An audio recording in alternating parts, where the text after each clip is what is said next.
ఫ్రీగా నేర్చుకోవాలా? అప్టాక్స్ తో మా ఉచిత లైవ్ వెబినార్లలో చేరండి. ఆల్గో ట్రేడింగ్ కేవలం 10 రూపాయల బ్రోకరేజీ అందుబాటులో ఉంది. ఇప్పుడే అకౌంట్ ఓపెన్ చేయండి.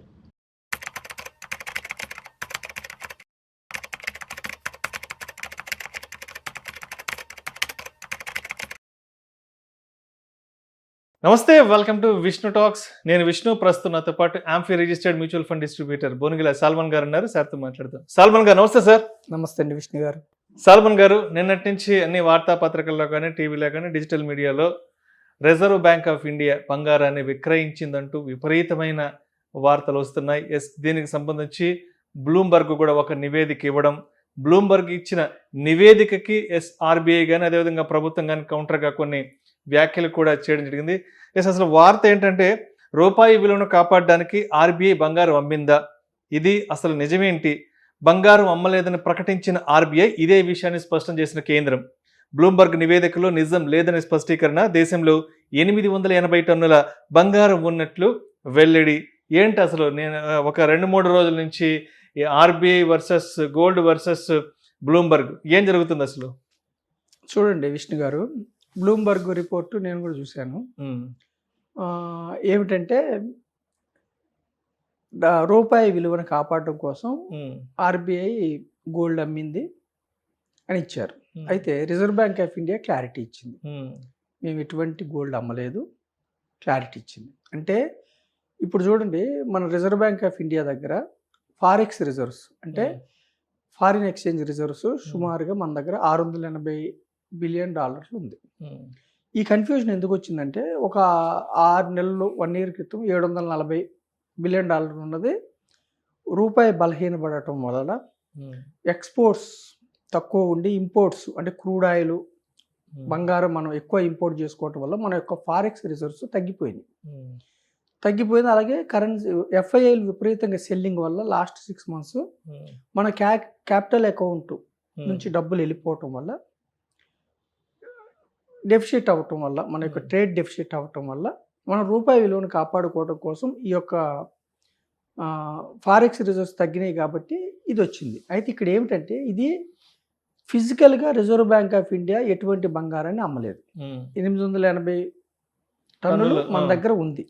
అలాగే మరి ఈ కన్ఫ్యూజన్ ఎందుకు వచ్చిందంటే, వాల్యుయేషన్ అంటే విలువ, కరెన్సీ విలువ పరంగా తగ్గింది. 880 టన్నుల బంగారం విలువ $120 బిలియన్. ఎప్పుడు మే 1 కల అది మే 22కి $114 బిలియన్ పడిపోయింది.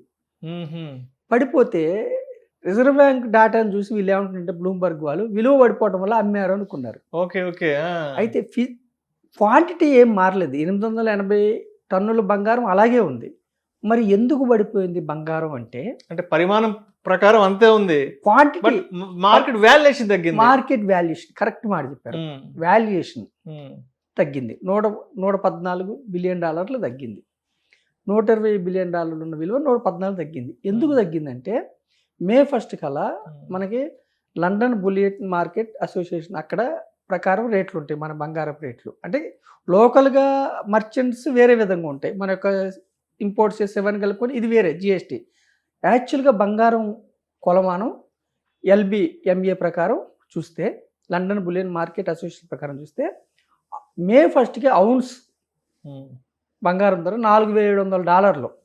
మే 22కి వచ్చేవరకు తగ్గి $4,500 అయింది. దీనివలన ఏమైందంటే, $120 బిలియన్ ఉన్న విలువ ఉన్న బంగారం $114 బిలియన్ తగ్గింది.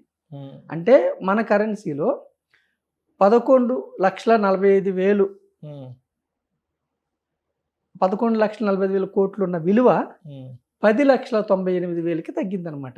దీన్ని బ్లూంబర్గ్ వాళ్ళు అంటే వాల్యుయేషన్ తగ్గటం వల్ల వాళ్ళు ఏమనుకున్నారంటే, క్వాంటిటీ అమ్మారు అనుకుని వాళ్ళు కథనం పరచు. దీనివల్ల చాలా న్యూస్లో కానీ అన్ని చోట్ల కన్ఫ్యూజన్కి గురయ్యారు చాలామంది ప్రజలు. అందుకని సెంట్రల్ గవర్నమెంట్ కానీ రిజర్వ్ బ్యాంక్ ఆఫ్ ఇండియా కానీ క్లారిటీ ఇచ్చింది. మన యొక్క ఫారెక్స్ రిజర్వ్స్లో అండి మెయిన్ 3 కాంపోనెంట్స్ ఉంటాయి విష్ణు గారు. 1 gold, 2 SDR special drawing rights, 3 dollars forex అంటే ఫారిన్ కరెన్సీ. ఈ మూడిట్లో 17% మనం గోల్డ్, మనకున్న ఫారెక్స్ రిజర్వ్ $680 బిలియన్ 17% గోల్డ్ రూపేనా పెట్టుకుంటున్నాం. ఎస్డిఆర్స్ కొంత ఉంటాయి ఐఎంఎఫ్ దగ్గర. అయితే ఒకప్పుడు 2-3 ఇయర్స్ బ్యాక్ 12% ఉండేది, మనం డ్రాస్టికల్గా పెంచాం. 2024లో మనం సుమారుగా 22 టన్నులు బంగారం కొన్నాం. 2024 నుంచి మన ఒక్క బ్యాంకే కాదు, సెంట్రల్ బ్యాంకు, అన్ని ప్రపంచ దేశాలు అన్ని సెంట్రల్ బ్యాంక్స్ బంగారాన్ని అక్యుములేట్ చేసుకోవడం మొదలుపెట్టాయి. వాళ్ళ యొక్క ఫారెక్స్ రిజర్వ్స్లో గోల్డ్కి ప్రిఫరెన్స్. అందుకే లాస్ట్ 1 ఇయర్లో 60% పెరిగింది గోల్డ్.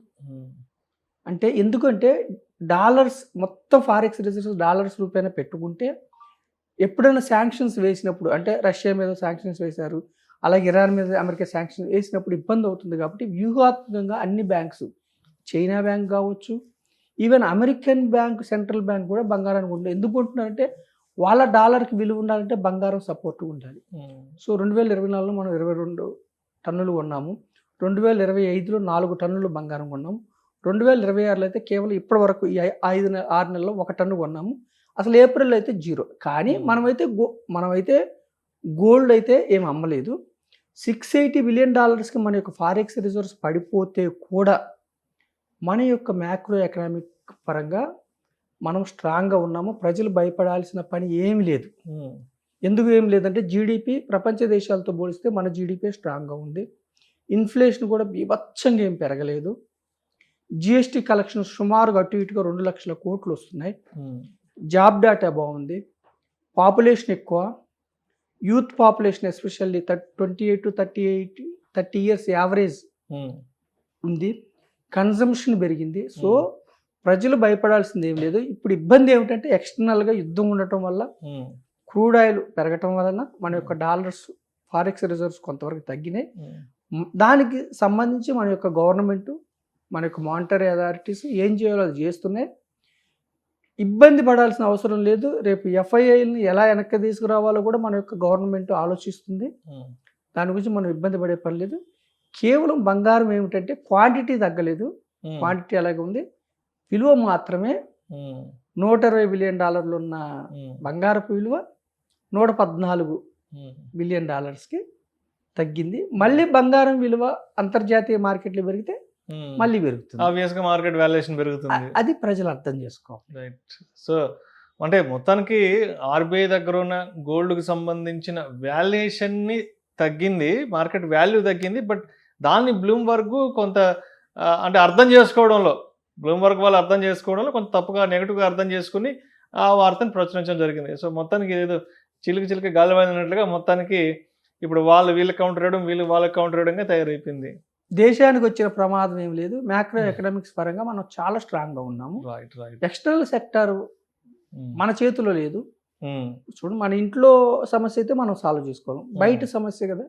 ప్రపంచవ్యాప్తంగా అందరూ ఇబ్బంది పడుతున్నారు, అది కొలిక్కి వస్తుంది. టెంపరీగా ఏమిటంటే ఎక్స్టర్నల్ సెక్టార్ ఇబ్బందుల వల్ల కొంచెం ఫారెక్స్ రిజర్వ్స్ తగ్గినాయి. $680 బిలియన్ ఉన్నాయి. Good reserves. మనకి రూపీ విలువ కూడా కాపాడుకోవడానికి ఏం చేయాలో అది చేస్తున్నారు మనం. సో అంటే ఇప్పటి వరకు మన దేశం పడుతున్న ఇబ్బందులు, మన మార్కెట్లో పడుతున్న ఇబ్బందులు కేవలం బయట దేశాల నుంచి వచ్చిన ఇబ్బందులు, కానీ మన దేశంలో ఇంటర్నల్గా మనకు ఎటువంటి ఇబ్బందులు, మన ఎకానమీకి వచ్చిన డోకా అయితే ఎక్కడ లేదు. అండ్ జిఎస్టీ కలెక్షన్స్ కూడా చాలా అద్భుతంగా ఉన్నాయి. మార్కెట్లో మనీ రొటేషన్ కూడా బాగా జరుగుతుంది. కాబట్టి ఈరోజు జిఎస్టీ కలెక్షన్స్ కూడా ఆ రేంజ్లో వచ్చాయి. సో మొత్తానికి బ్లూమ్బర్గ్ వాళ్ళు అంటే ఆర్బీఐ దగ్గర ఉన్నటువంటి గోల్డ్ రిజర్వ్స్ని గురించి వాళ్ళు అర్థం చేసుకోవడంలో కొంత పొరపాటు వల్ల ఇదంతా కూడా జరిగిందంటారు. అంతే అండి, అంతకుమించి వేరే. Right sir. Thank you sir. Thank you so much Salman garu. Thank you అండి విష్ణు గారు.